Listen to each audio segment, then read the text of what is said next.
So I'm here with Deborah Stewart, Lisa Marciano, and Joseph Lee, the host of the This Jungian Life podcast, and they have their new book, Dreamwise, Unlocking the Meaning of Your Dreams. So I really appreciate you guys being here with us. And if you're tuning in from the audio, you may want to check out the video, because in the spirit of openness and vulnerability, we're all appearing naked today, to really open ourselves to the dream maker, and probably don't want to miss that. Oh, I don't know. So, I think yeah. in my case, you definitely want to pass. It's really a horror show here. Yeah, it's a great opportunity, to engage with some of the, beyond the beautiful and the terrible, especially for myself. No, we have a reoccurring bit on here where we lie on the audio about what's going on in the video to try and boost that video engagement. So, well, thank you guys so much. I really enjoyed the book. I think I've listened to it 4 times now. The last one was definitely just because sounds true wouldn't save my place, but it definitely continues to unfold. I mean, there are things that it's like I remembered hearing them, but I heard them a different way, and it changed, the way that I would work with a client somatically, or it changed the way that I would work with, a metaphor that came up in dreams. But a lot of those metaphors, what's interesting to me about a book like this is it's about dream, but a lot of those dreams are just the operation of the subcortical brain, and that's very relevant in the way we react to things and the way that our body holds, energy. And so it isn't just kind of like, oh, I need a dream dictionary. I don't really believe in. Sometimes I'll wondering if you're operationalizing some of it in a dream journal and doing associations and looking at symbols and so on. And like in my own dreams since reading the book. Yeah. So one of the things that you need to have dreams is sleep. And the past 2 months has not been great. I got 6 hours last night, but before that, this is TMI, but it was like 1 or 2 hours. There's been a ton of things going on, and I've been really wanting to connect, but just in the midst of a lot of personal and professional crises. So I look forward to it, but I still, I see clients, which is always the top priority above anything, else. And a lot of that stuff was relevant and kind of how I engaged with that.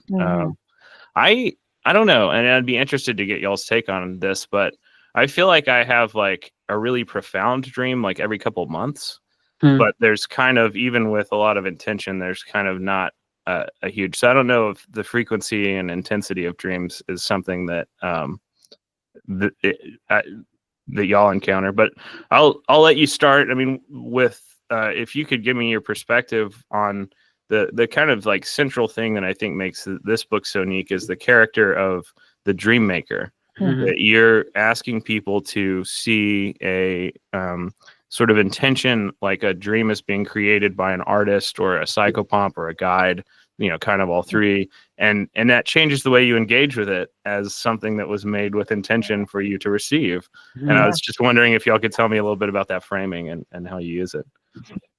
Jung at one point said something, I'm going to kind of paraphrase. He said, I have no theory of dreams other than that I believe that they have meaning.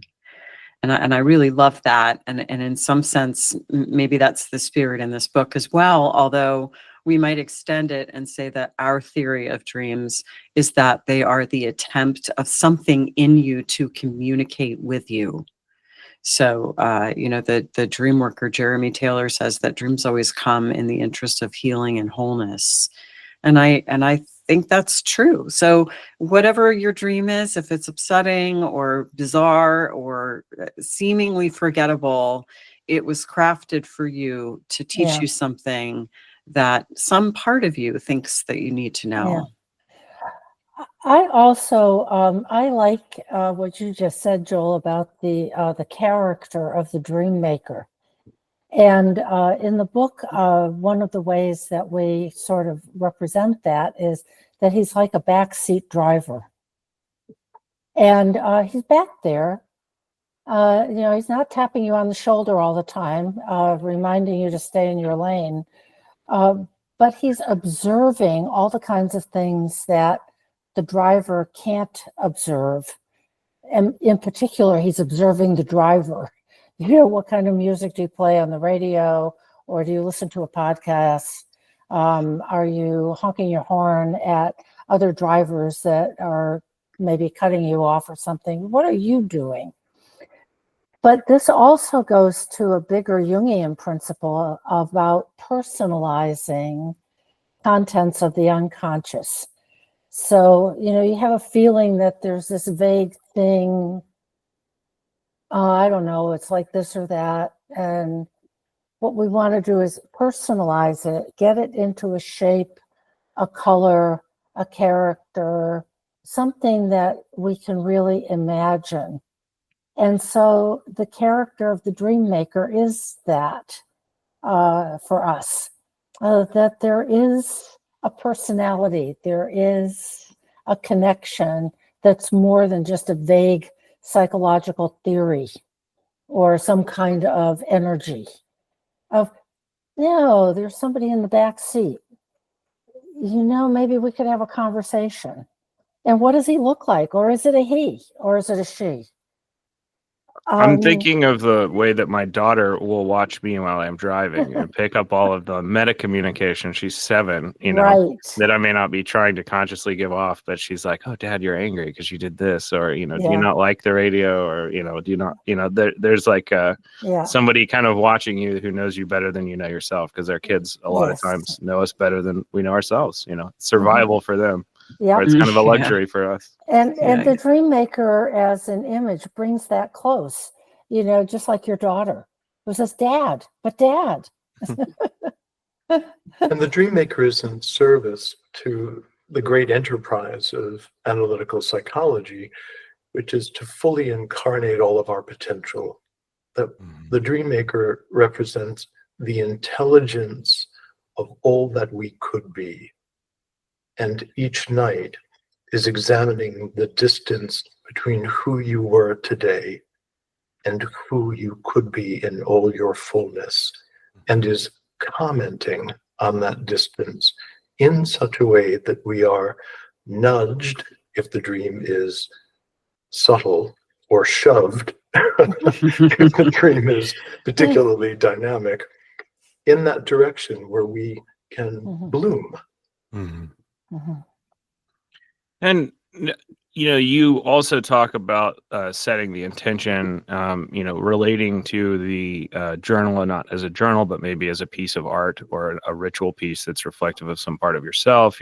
There's a lot that is almost like a religious ritual or Western esoteric magic in the way that you talk about kind of setting an intention, engaging with the process.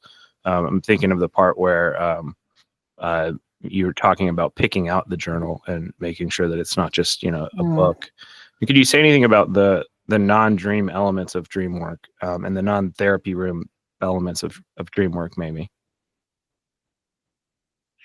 Well, I think that the way I think about it is that it's a relationship, and it's about cultivating a relationship. Yes. So and that there's an intention with that. Like I'm whatever that is, I'm going to listen for it. I'm going to try to connect with it. And it can be a little bit like the Western mystery tradition, in that you're trying to kind of cultivate, a dialogue with this other part of yourself. And there are all kinds of different creative techniques for doing that. But ultimately, it's to take your dreams seriously. It's really to take your inner life seriously. Right. And you can do that with ritual. You can certainly do that just with dream work. You can do it in the therapy room. You can do it just between you and you in a journal of some kind. But the basic idea is to cultivate that relationship. Yeah. And there's a Jungian sort of trope about the face that you turn to the unconscious is the face the unconscious turns to you. So we turn a friendly face, and it can start with, I'm going to go to XYZ store on Saturday afternoon because I know they have a great selection of paper goods. Of the reaching out and turning a friendly face, of I'll pick out just the right dream journal. It has to have the right color and be the right size. And that is what we can do. That's our egos reaching out and saying, "Hey, I'm turning a friendly face to you, and I'm buying, something special." And it's a spiral bound notebook, but I like this cover, and then bringing it home and putting it on the bedside table. So we do, from an ego waking point of view, what we can do. Mm-hmm. And we can do that. And then what happens. You can't create the dream, you can't demand it, but you can set the stage and turn the friendly face to what Lisa just said. I'd like to have a relationship with you. Or as Joan Rivers used to say on all of her TV shows, she'd lean forward and she'd say, "Can we talk?" And that's the invitation. Can we talk? I'm here, I'm listening. When I think of your comment about the relationship between Jungian dream work and the Western mystery tradition, a couple of ideas come to mind. Diane Fortune, who's kind of the darling of the Western mystery tradition, said something which I think was in her book on the mystical Kabbalah, that the modern magus needs to treat the magical images as if they are real and independent beings, and on the other side, understand that those are simply representative images of something that is more mysterious. So we have to have our feet in those two places. For instance, when you were earlier referencing the part of the brain that's kind of neurobiology of this inner work, that's that scientific foot we have in one place.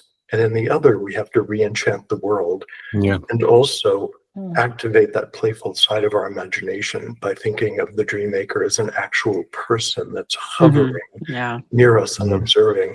And we need both of those attitudes in order to hold the work in the right way. Yeah, that's interesting. I'm thinking about the way that a lot of the prehistoric rituals we have to guess at, when we look at things, or like Illa de Murcia, there's that step of the ritual of taking this thing that is part of me, but then representing it externally as this thing, and then once I mistake this for myself, I make the change that I want to make, whatever that ritual is doing, and then I reclaim it and pull it back. But I have to mistake this thing for the self externally for the ritual to work. I mean, you have to kind of have absolute projection in order for the symbol to be reclaimed and alchemized in an effective way. Beautifully said. Yeah. Wow. Yeah. And, I'm thinking, like, as y'all are talking, you guys have all done an enormous amount of creative work. I mean, you have a podcast, you have a therapy profession. The podcast is very successful and influential. It kind of re-enchanted Jungian stuff in a way that, I mean, it isn't, I don't know that it was trying to do the postmodern thing that Hillman was, but I kind of see it as James Hillman, where the Jungian stuff is very analytical. It's very dry. There's like people that are like memorizing Latin words and talking about alchemy. And then all of a sudden somebody comes back and they're kind of like, no, it's alive. Like, look. And then, people under, 70 start to like talk about it on Reddit and things again. And, you guys' show kind of did that, or at least I saw that. Because I liked Jung, before anybody did. And I think that a lot of the reclamation, or just the surge in popularity recently, it's not just because it's relevant and timeless, but because you guys kind of put it in a way where people could understand it and it wasn't putting anybody off. But you have a ton of stuff that you do. Why do dreams now, personally, but also, culturally? What feels important? I'm thinking about Campbell's quote about, dreams are private myths, myths are public dreams. Was there anything about the state of the world? Was there anything about the arc of your career or life that's overlapped? All three people decided that this was the time for a book on dreams, to kind of go revisit that tradition. Yeah, that's a great question. I mean, obviously dreams are such a central part of Jung and Jungian psychology. And also, for us, I think the book really arose out of our dream school, which is an online program that we have that teaches people how to work with their dreams, and there's lectures and live events and that sort of thing. And we had done the work to craft that, and we're finding that it was really rewarding, and people were reporting that it was valuable. And we said, well, we have all this material, we can sort of put it, into a book and make good use out of it.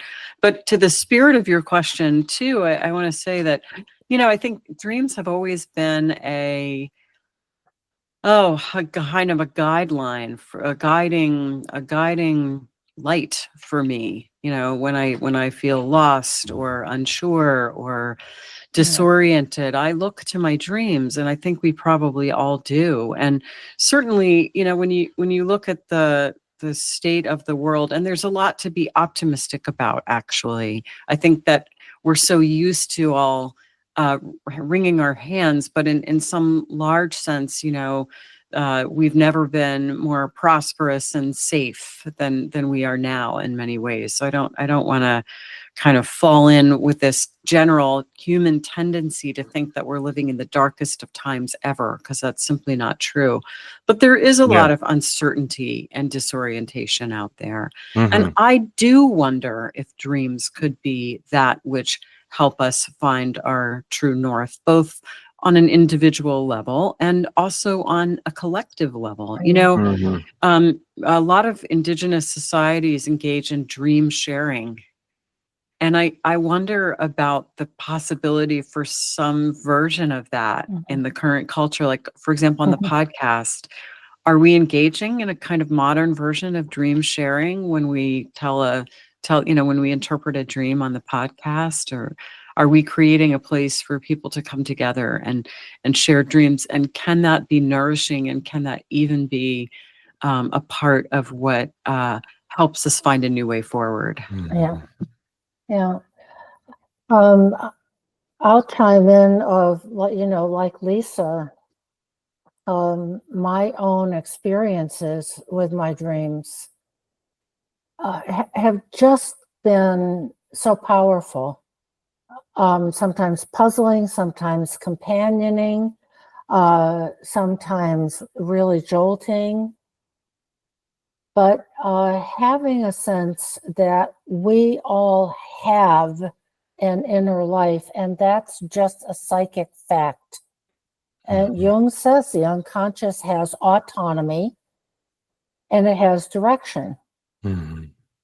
And we can have more of ourselves. We can always go within. There is more of us. And it is very comforting and reassuring to see beneath the ego, where we're worried about this and we're anxious about that, and we have to get the oil change in the car and get the kids some new soccer shoes or something.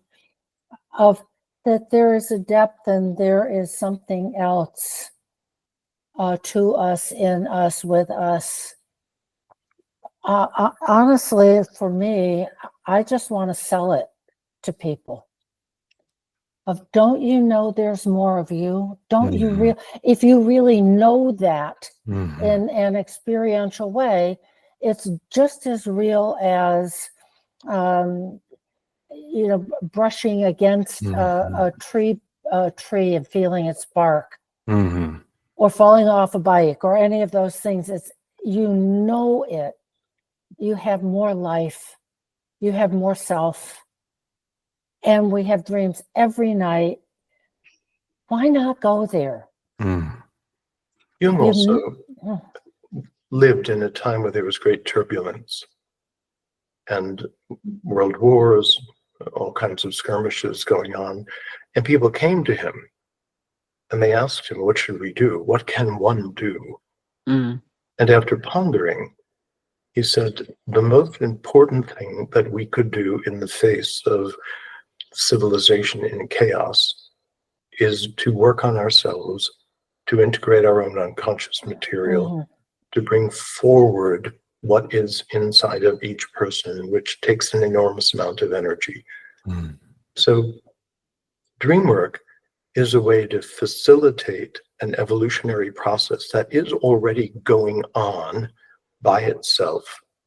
All of us dream, unless we have some terrible medical problem, we don't have REM sleep, but every person dreams. And if we take Jung's perspective, that a dream is an artifact of a psychological event that happened the previous night. And that psychological event happens whether or not you remember the dream. I think of dreams as medicine. And so each night when we dream, we're getting a little spoonful of medicine from the dream maker that is nudging us along towards this fullness. Dream work is the ability to take that medicine and analyze it. And each time we review the dream, each time we look at it from a more and more comprehensive level, we are drinking in more of the medicine. We're drinking in more of the corrective, which in essence is moving us more quickly towards that blossoming process than would happen if we simply ignored it and went along our natural way. So in times when there is great crisis, we need the support of our inner resources in a way that maybe we could have floated along without for a while. But dream work is probably the most important thing that we could ask people to do to grow fast enough to accommodate a radically changing world.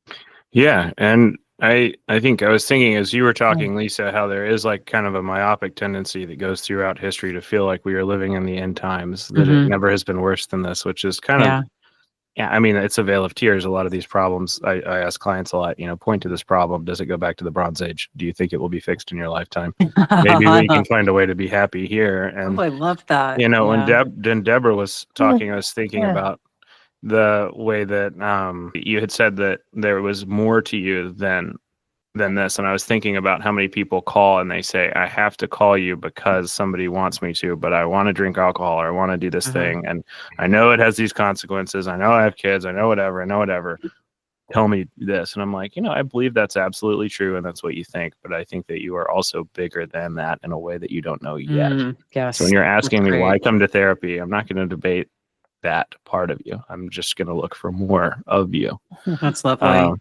And that is straight Jung. He says we don't solve our problems, we get bigger than our problems. We outgrow them. We outgrow them, we get bigger. And sometimes I literalize it by thinking of a sapling that somebody took an axe to and cut a big wedge out of its trunk that's only 4 inches in diameter. And it's like, oh no, whether it might be the urge to drink or trauma or any one of a number of things, depression, list goes on and on. And it's awful. But if that tree grows and the trunk is a foot in diameter, the wound is just that much smaller in proportion. And dreams are a way to do that. It's not the only way, but it is a big way. No, and I think, Joseph, when you're talking about almost dreams being, or the unconscious itself is kind of this compensatory mechanism to help us like understand something else. I was thinking about how much like the brain has been modern, modern for 2 million years. The way that it works, not just culture, but the way that it actually works changed in response to the technological metaphors that we can draw, the amount of social interactions that we have to be able to keep track of, the amount of objectivity that increases when there's language and writing and all these things. But it's not really biological changes to the brain that drive that, and dreams are kind of the place where that other part lives. I mean, that's kind of a messy image, but I hope it's helpful. I'm always trying to bring anthropology back into therapy. And not just evolutionary anthropology, but I feel like there's so much of that in Jung that connects him with a newer audience that kind of speaks a different language. I think that's really great. I mean, the idea that there is kind of great wisdom in the subcortical regions, and I don't. It's the point. It's the point, and we don't study it. Yes. We don't study it because we can't aim drugs at it. It's like why everyone wants these cognitive theories of schizophrenia, where it's like, no, it's the indirect pathway. Like it is one of my friends, Kathy Bird-Navisar, who's a Jungian analyst that stopped doing her PhD in neurology work because they wouldn't let her research what she wanted to research. Said the indirect pathway is thinking in these metaphors, and it's supposed to censor out all this physical information and all of this, other sort of semi-cognitive information. And when you have schizophrenia or a dopamine disorder in the family, You know, if you're not psychotic, a lot of times you're a better researcher. But if you have too much of it, you start to mistake metaphors for literal reality, and there's no filtering mechanism. You know, when I worked with outpatient schizophrenia, I went to this one of the clients I really loved. You know, it was pretty typical, like aluminum foil all over the house, and the government is coming in and doing these things. And one day I was like, you know, hanging out with him because you know, you just kind of sit there and talk, and he was like, it's like, you know, you used to say that you discovered this online, or that you read this book about gang stalking, or that now you don't have books, you don't have a car, you don't have internet, and you're figuring out what the government's doing with satellites. So how are you figuring it out? And he was like, you get the feeling that you have right before you wonder if something's true, but then you just know it's true. It's like, that is the best description of delusion. Really interesting. You know, like, I mean, fascinating, but it's like that pathway is still active in everyone, you know. You know, there's still that job to remind the patient that we are, you know, not logical beings that have emotions. We are emotional beings that sometimes have logic, and we forgot. Right. You know. Yes. Yeah. So I don't know. How do you approach these keys in therapy? I mean, how do you use them when you're doing analysis? Wow. You know, for me, the way I work is so intuitive. That you know, I'm sort of, and I think that's probably true for many of us, where I'm just kind of monitoring, hopefully closely, what's going on in the moment-to-moment interaction, and letting my interventions really be led by what's kind of bubbling up from the intuitive region. You know, one of the things about the book is that that is the way that I know I worked with dreams too, was very intuitively. I think that's true for all of us. And one of the things we really wanted to do with the book, because it's such an implicit process when you're you know, used to working with dreams, and you know, it looks like magic. It looks like this black box, right? Someone tells us a dream and we're like, oh, I think it's this, this, and this. And then people are like, how did you do that? How did you get there? And in some sense, what we wanted to do with the book was try to make those implicit intuitive processes more explicit, to give you the ability to work with your own dreams, right? I mean, I always talk about how I work with dreams pretty much every single day. People bring in dreams. We work on dreams on the podcast. I mean, I don't know, work with 10 dreams a week or something every single week. But when I wake up from my own dream, I'm often like, I have no idea what that means. So I think that there's such a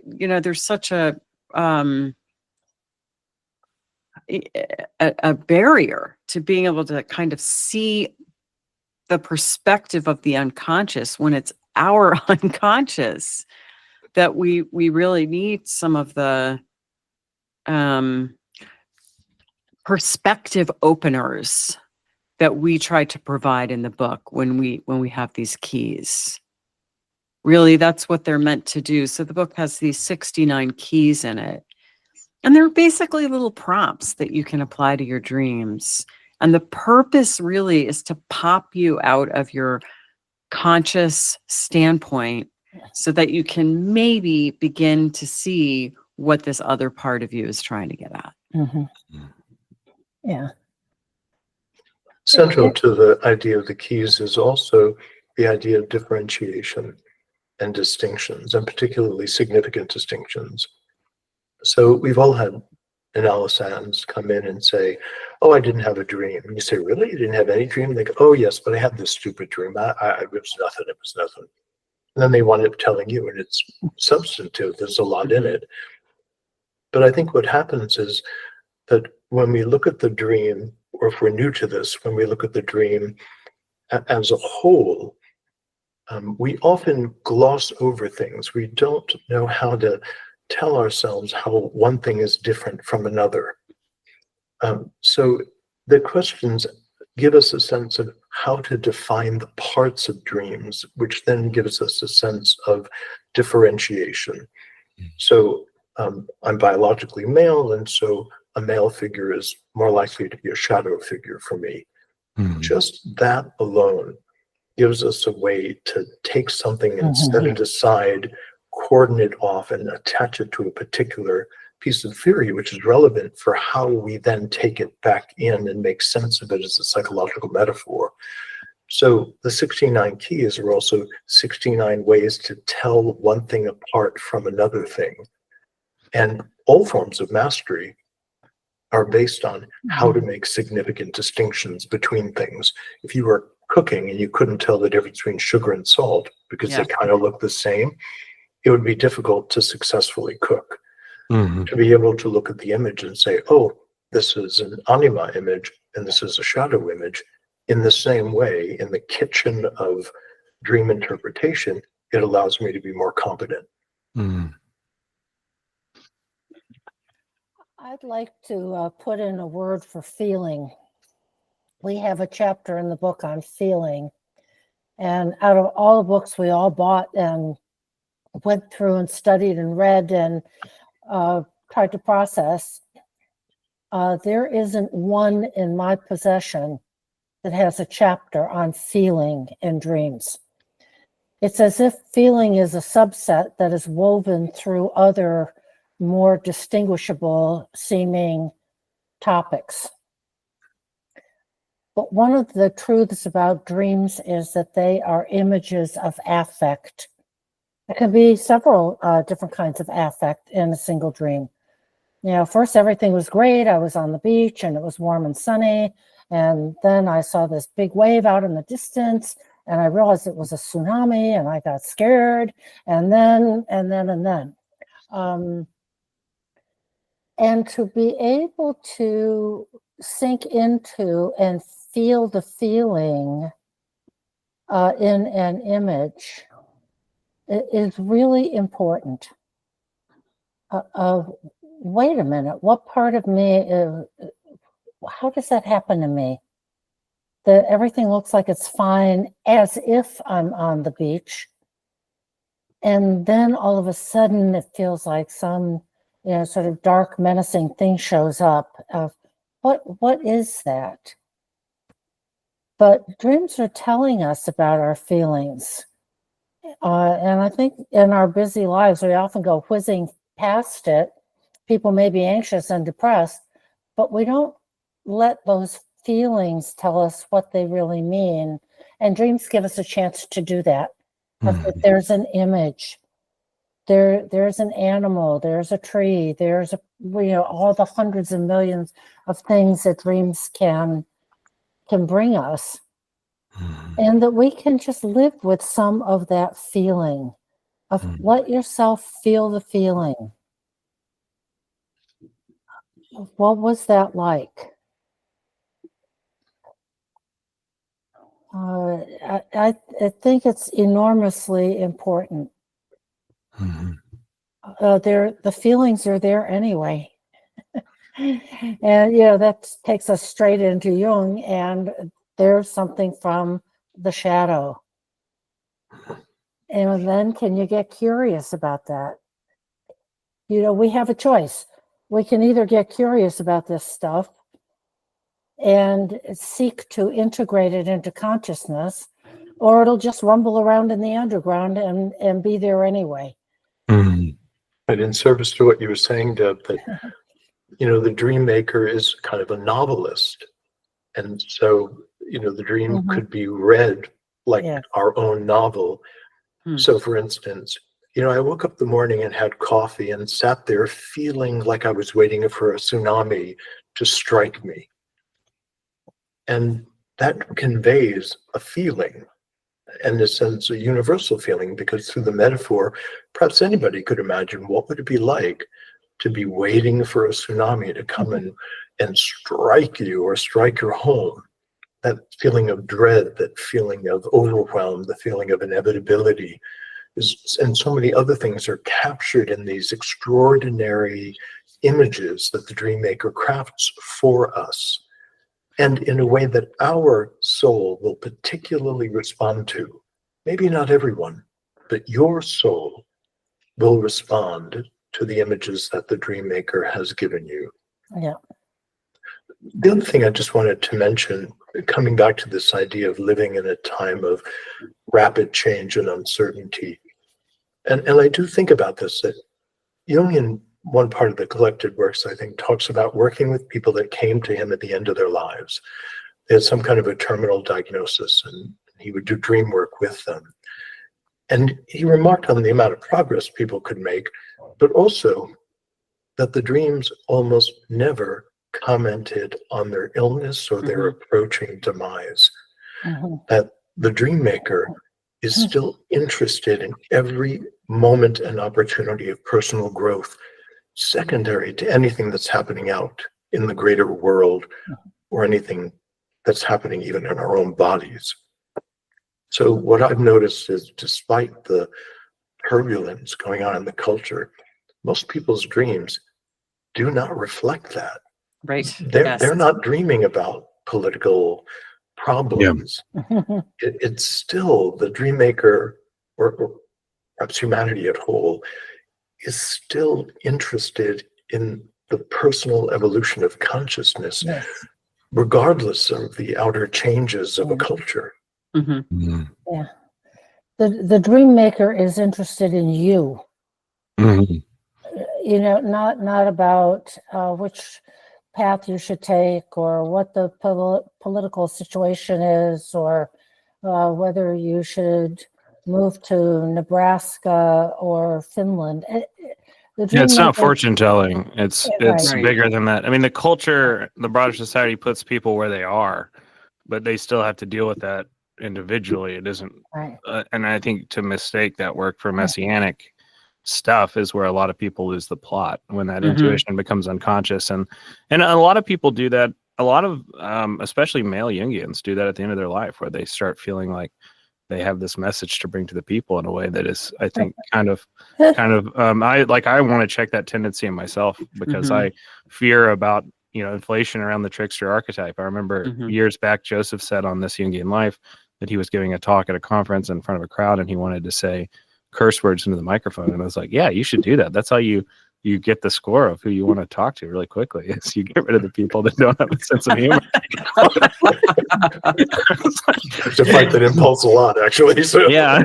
So I mean, that's something that I want to check. I remember it was like way back, kind of 2016 era, and I was seeing a whole bunch of young men that were kind of angry and online, and they were probably just seeing me because I was a social worker that was a male, and that was rare, and they were all afraid. It all was this kind of right-wing philosophy, and most of them had an absent father, and all of them had a mother that was either kind of unable or unwilling to meet any of their emotional needs growing up. And this kind of certainty of, here's this hierarchy, here's the system, here's the people that are good, here's the people that are bad, was appealing. And then we'd start to do brain spotting, and that will make your dreams, it will kick your dreams off immediately. I did work somatic stuff for a long time, and when you do brain spotting, that subcortical brain is getting a ton of information in the midbrain, over a couple of days. And one of the things that would happen with almost all of them was that there would be this figure of the anima that would be terrifying, because they're getting in touch with their vulnerability, and they're getting in touch with their capacity for a maternal sense and a compassionate sense and authenticity. But those things felt inferior and bad and scary. And so, the monster would be kicking the door open, and they're blocking it with stuff. And then finally the door flies open and they shoot it. And then it's a naked woman who looks so sad, and she floats away, and they're horrified at what they've done. That your capacity for this kind of contrasexual opposite is reaching out to you, saying, you need me, you're not whole, but that process feels like this attack, on what the ego is, was just such an interesting thing. And it wasn't, there was no point in talking about politics in those dreams, but politics was probably a lot of the reason why I had, 4 of those dreams a day, in that period of history. But it's interesting too, because it's sort of like that mental state that they were in, that psychology gives rise to a certain kind of political experience, I want to say, both in the person and perhaps even in the collective. Well, yeah. And I think a lot of those kind of tensions that are the microcosm and the macrocosm, a lot of that really personal work you do as a therapist, you are kind of closer to whatever the zeitgeist is or where things are going. Yeah. You're in a position to kind of hear patterns earlier, maybe than Yes. before they're on the news. Yes, I totally get that. It's interesting because there's a dream in the book that's a little bit like the dream you just told, and we have a ton of sample dreams in the book, and it's the dream about the guy who's I think like eating the flesh of the eye of the Komodo dragon, and then the Komodo dragon starts chasing him, and then he turns around and it's a woman in a red dress. You know, it's like, okay, so there's how you've been treating your feeling function. You know? Yeah, that's fascinating. Yeah. And one of the things I think is interesting about how lizards show up in a lot of those dreams is like a lot of that subcortical region of the brain. Like if you look at the way lizards evolved, they have the lizards and sharks, some sharks have this clear scale that's like a parietal eye, and it tells them how to handle their intuition and kind of, you know, what a primitive archetype based on the time of year, because it can detect polarization of light. So it knows how much sunlight the sun is shining through. So is it winter? Do I want to eat this thing? Or is it summer? Do I want to get in the water? Do I want to mate? You know, it changes the kind of archetype. And as we evolve, a bunch of that parietal system that is reacting to color and all this, we lose the physical thing that is putting input into it, but it's still there and it's still thinking. And now it is really affected by hormones instead of visual input. So it's all kind of the pineal system. But there is this kind of like system of the brain that, you know, used to sense an energy around us, you know, kind of a cosmology that I think is interesting. And lizards do show up in a lot of those dreams. I don't know. Yes. Be the kind of thing you could never prove objectively, but it's kind of interesting. It's very, very interesting. Very provocative. And Deborah was talking about the felt sense of dreams. I'm remembering a talk Hillman gave in the 80s where he told like a story and said, you know, like he would tell it very narratively, and it would be like, this is not a dream, you know. And then he would go back and he would tell it like it was a revelation, and it was a very felt, you know, experiential language, and he would say, this is a dream. But it woed be the same, you know, series of events. Do you guys use somatics at all? Like, do you have people kind of react to the posture they were in the dream, or go into any of that when you do work? How experiential is therapy? Or I did a lot of that. My first career was as an Alexander technique teacher, as a movement therapist. But much of that has been lost since COVID, because most of my clients are now online, and I, you know, get to see them from their collarbones up. I mean, I'm guessing they have limbs, you know, but so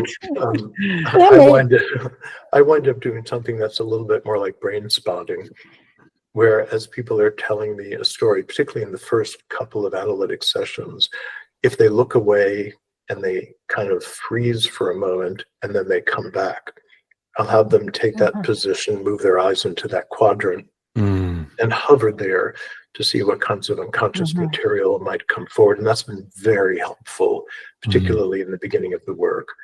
But I feel very deprived of information and opportunity to observe the unconscious, the parapraxis is what Freud would say, but the unconscious signals from other parts of the body. But we're adapting. Before COVID, I did something that I called somatic trauma mapping, where I would have people talk about the same thing, and I would notice what the body did repetitively, and then say, do this and see what you feel. And when you've got this, and especially when you've got somebody on this in their car, you know, that's on. Like we have people who do teletherapy well here, but the way my brain works, I was not able to make that jump well. So the somatic part of dreams is always interesting to me. Like there's a ton of people, I call it the magician posture, you know, when there's somebody who's so intuitive, but they're not comfortable with direct confrontation. You know, usually they have a lot of anger. You know, you always kind of get this floaty fighter's posture, and I'll just stop them talking in the first session and say, sit up, put your chest out, get a warrior posture for a second and see what you feel. And they're like, and then immediately like, oh, I don't like that, you know, because it feels like I want to be seen. I have a right to be here. You know, all this stuff that we don't, as an intuitive that is kind of over identified with that and uncomfortable. We want to kind of read the room and understand everything before we do anything. There's not a willingness to have any kind of uncertainty. And this is just who I am, take it or leave it. That never was safe. And so much of that, people make the connection to their dreams in a way where even if I was kind of talking about symbol and metaphor, I don't know that they would have believed that connection. So I didn't know how y'all use that. You know, I think for me, it depends a lot on who I'm working with. And that I'm not averse to, you know, somebody who's really a thinking type or relatively new to all this stuff, who wants to know about symbol and language and so on. And I sort of image that as being that it will percolate like coffee being percolated. It'll come down from the frontal cortex and it'll start to percolate its way down into feeling. Other times it's really great to have somebody assume that posture or be like that animal in the dream. That the physiology of our bodies will tell us things. Or it asks somebody just to do a little body scan of, you know, when you were talking about that part of the dream, what did you feel something, maybe your shoulders, or just pay attention to where in the body there just might be information for you. But my experience has been that's part of the art of working in psychotherapy or psychoanalysis and with dreams is, what is the pathway in for this person at this time? It might be physiological, it might be emotional, it might be more conceptual, it might be any one of a number of things, but any point of entry will do. There's no wrong way or right way. It's just, where do you have access to that part of yourself? And another way of leaning into what Deb is saying has to do with typology.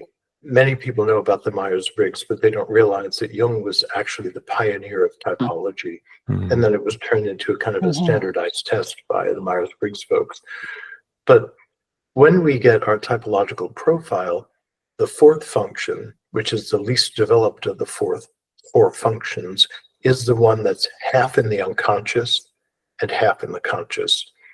And depending on your typology, your inferior or fourth function can, as Deb said, it can be your thinking, it can be your feeling, it can be your sensing or your intuition. And the deeper, less constructed, more spontaneous messages from the unconscious are going to come in through that function. We have a tendency to over-prioritize, how do you feel, where is the emotion, in part because our culture, as Americans particularly, is not terribly emotionally literate. But emotion is not the only place that unconscious material comes out of. And as you were saying, you rely very much on sensation. But many people don't realize that thinking also can be a vehicle for unconscious material depending on your typology. I'm an ENFJ, which means my fourth function, my inferior function, is thinking. So it's very common that it's my thinking function where unconscious content is going to come forward, and that I even gravitate towards stranger, more exotic thinking systems like Kabbalah and things like that, because it appeals to that unconscious tendency in my own thinking function. So I think that knowing something about the client, and particularly if you happen to know their typology or you can encourage them to do it, that fourth function is going to tell you right from the beginning where the unconscious is going to be whispering from. And one of the ways that I think that shows up that is missed a lot in people that are more inclined to gravitate towards the emotion of the dream or the narrative symbols of the dream is architecture. I don't know if you see that much, but I mean, that was the environment. I always stop people and are like, yeah, but where is this happening? Where is this conversation? And it turns into, oh, it was my house. Because that seems to be what the analyst misses and the patient misses. It's like, it was my house. It was kind of my house in the 60s. Actually kind of looked like my grandmother's house. There was lime green here, you know? And I was interested for a long time in kind kind of the visual application of Jung's theory. And, you know, somebody like Steve Jobs, who came in and said, I want the computer to be like a bicycle for the brain. Someone just needs to look at it and know how the mouse is, the point moves and the X closes the window, and you don't have to know command prompt and type. This is just, you know, and with new urbanism movement with architecture, it was this attempt to go back and say, how do people just relate to space? And let's just meet them where they are. Let's find these kind of archetypal modes of being that most people walk to the right when there's a circle. They're not going to, it doesn't occur to them to go to the left. Why is that? And so I would start to ask clients, what is the building? What did it look like? And a ton of times they're describing very specific styles of architecture that they have no, you know, academic training around. It's like, that's Danish modern. Or, I mean, one person was even like, you're talking about Incan revival. I showed him a picture of Blade Runner, that Frank Lloyd Wright building. I was like, did it look like this? Were these the squares? And he was like, yeah, that's it. And it's like, that's Incan revival, you know? Another person, they was saying there was a circle on a mask and something. And I picked up the labyrinth on my thing and said, did it look like this pattern? And he said, yeah, that's it. But it was more squished. It was like a lima bean. Didn't know what a labyrinth was, you know, but that's one of those. Those visuals, do you use those much? I mean, I think sometimes that is where people who are more emotional and more inclined to go, yeah, it was very kind of minimalist, modern. I think maybe this is about me getting rid of all of the Baroque ornamentation and getting out away from my pretensions and just into the real, you know. I don't know. That's what I see. I was curious if y'all encountered that. You know, you're really talking about sort of paying attention to all this sensory detail in dreams, which is not, you know, there are dream interpretation schools or schools of working with dreams where it's really about sinking into that. And I would say that that hasn't really been a forte in Jungian dream work for the most part. Although, you know, we do recommend that that's a really good place to start. We talk about that in the book. Just, you know, what did the air feel like? Did you smell anything? What's the quality of the light? You know, is it cold? What are the details that you notice? The visual details, the auditory details. I think it can be difficult because sometimes the details in dreams are so rich, but very difficult to convey. And that's why it can be fascinating if you have any inclination toward this. You know, I don't think you have to be a talented artist.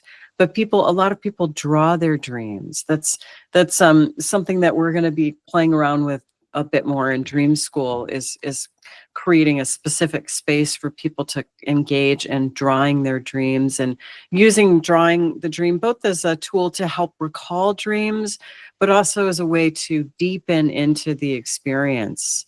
But it's you know, to me it's fascinating because some of the things that I might experience, whether it's a feeling or a sound or a visual in a dream, is so rich and luminous, but like absolutely defies my ability to put it into words. Bill, when you were speaking, I was thinking about how the unconscious and the dream maker becomes incrementally aware of the analyst or the therapist. And so once the unconscious understands that the therapist is their ally, the dreams are both in service to the dreamer and in service to the therapist or analyst in facilitating the individuation process. So I'm imagining that as your clients understand that you can interpret these architectural nuances in the settings of their dreams, their dream maker is more likely to send signals through those differentiations because it knows that you particularly will pick them up. That's a great point. Yeah, is there what about color? You work with color much, or do you feel like any of that? As I do emotional transformation therapy, which Dr. Vasquez out of Texas does, which there's these machines that do very specific colors, frequencies, direction of light on the pupil, and also a flicker rate, which is kind of wild. Like with the light device, you know, you can't really see a flicker rate above about 150, 200, just people can't perceive it. But you'll move, you know, the color is just green for the person, but you'll move from 300 to 600 hertz, and the person's like, oh, my chest's on fire, and you move back, and then it stops, but they don't know that I changed anything. I mean, they can't see the computer. And so much of that, you know, is interesting. And color shows up as a metaphor a lot of the time, or just an association that we remember. But I also think there are ETT has convinced me, because my patients don't know those associations before we're doing the work, that there are pretty endogenous ways that we handle it that are universal too. So I didn't know, there's not a ton about color in the book. I was just curious if you see that in your work. I'm not familiar with this method that you were talking about, although I'd like to hear more about it. Yes, In that's some other really contexts, it interesting. sounds really, really interesting. Von Franz wrote extensively about color symbolism and number symbolism. But you're right, that wasn't something that we have a tendency to go into too deeply. For myself, I don't always think to ask the color of each object, but it's interesting to have that brought to my attention through our conversation here with you. But if somebody does, in their description, mention the colors of things, that, of course, rings. And then we do have a tendency to go into it in that regard. But you're right, it is something that could be flushed out in terms of clarifying questions. What was the color of this and what was the color of that? So my background with color is a little bit more from the Western mystery tradition, and I have some thoughts about colors and the various correspondences that they have. But that is a bit systemized. I don't know that it's individual enough to be able to apply. Yeah. And why 69 keys? Why land on that? That was just kind of what... It just turned out that way. Yeah. It's the amount of keys there were. That's right. Strictly a bottom-up process rather than let's settle on a number first. Yeah. And fit it all into this box. This was the number needed, and that's how it came out. Well, I think that y'all's book is probably one of the best that I've found, jumping into starting to use dreams from somebody who doesn't have a lot of experience there, or their therapist mentioned it to them and they want to know how to use it as a therapist. Our audience is split 50-50 about therapists and then patients in therapy that end up listening to something or getting a resource. So it's either way, I mean, I think that's probably one of the better places to start. Is there anything that I missed? I want to be respectful of you guys' time. Is there anything that you feel like was not talked about that's an important element you'd like to speak on, as a lead out? I'd like to throw in the word adventure and invite people to be curious and to have an inner adventure. People spend all kinds of money on vacations and travel and all that stuff, and it's all great. But there is an inner adventure awaiting you. And I think our book can be very helpful about how to get in the water, so to speak, and have something meaningful, interesting, enlivening, and feel yourself growing, expanding. Yeah. What comes to me as I'm asking that question, asking inward and upward, that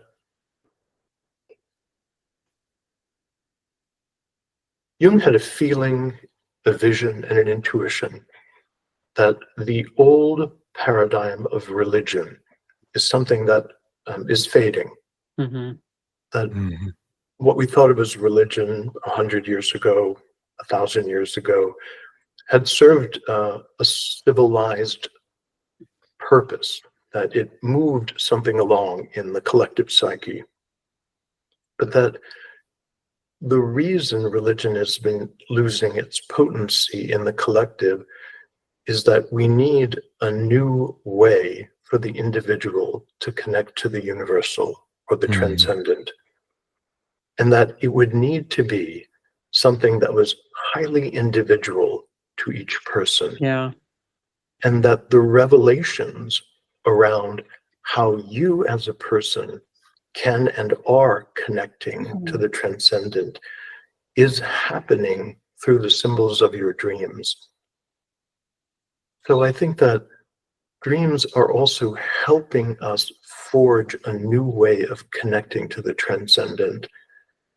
In Jung's writings on the future of Christianity, he had an idea that there would come a time when people in a community would come together, and through dreams and active imagination, they would collectively share how they are connecting with the transcendent, and in the storytelling of the community, they would forge an understanding of the divine, of the transcendent, and that would become an ever-evolving narrative, and the sharing of those dreams would be almost something like a Pentecostal experience, where something would be constellated through the sharing of that material.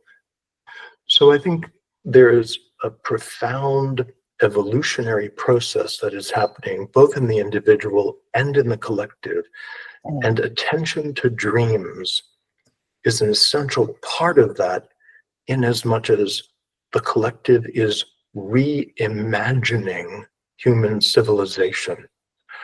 Always, but particularly at this time. Yeah. Jung said that a new religion is brewing in the collective psyche, and it would take a couple of 100 years before it's resurfaced in its fullness, but that it would emerge through collective dreaming. And I find that intensely interesting, and I'm paying attention to any of those signals in my own dreams and in the dreams of my Nala Sands, as well as the dreams that people submit to us on the podcast, that there's a new relationship that's being forged between the individual and the divine, which is both capable of saving us, but also creating great and interesting transformative demands upon humanity. Well, that's a great reason to pay attention to your dreams. So well, and I think that metacognition that is happening in all the depth models of therapy that I think are good, a lot of the post-Jungian experiential stuff, voice dialogue, process-oriented therapy, AEDP, lifespan integration, any of those, what you're doing is you're finding this way to relate to the subcortical. There's a metacognition. There's a way of relating to the subcortical brain without being possessed by it. And kind of endless intellectual, very purely intellectual analysis doesn't ever really teach you anything. It makes you feel this pseudo certainty or pseudo control, but there has to be this being able to connect with it without being possessed by it. And as the individual is trying to do that in dream work, I think the culture is also trying to do that with parts of our humanity that we can't repress, but we also can't completely go into. And that is kind of that broader conversation that's happening in metamodernism that looks a lot like a collective tension of the opposites and this oscillation, that we're trying to figure out how do we do that, So it's a beautiful book, and always try and connect the micro with the macro. Well, thank you so much for having us on. And love talking to you. This has been so rich. Yeah. So where can we go to get the book? Amazon and Sounds True for the Audible, and then also to the This Jungian Life website, which we'll link to all of that, is Dream School if we want a more personal. That's right. Yeah, you can get it wherever books are sold, basically. So whether that's bookshop.org or Barnes & Noble or Amazon or the Sounds True website. Yeah. Well, thank you so much. I really appreciate you guys' time, and I hope this connects a lot of people with your work. Thank you. Thank you too. And in the morning after the night, I fall in love with the light. It is so pure I can't arrive without the fear of seeing my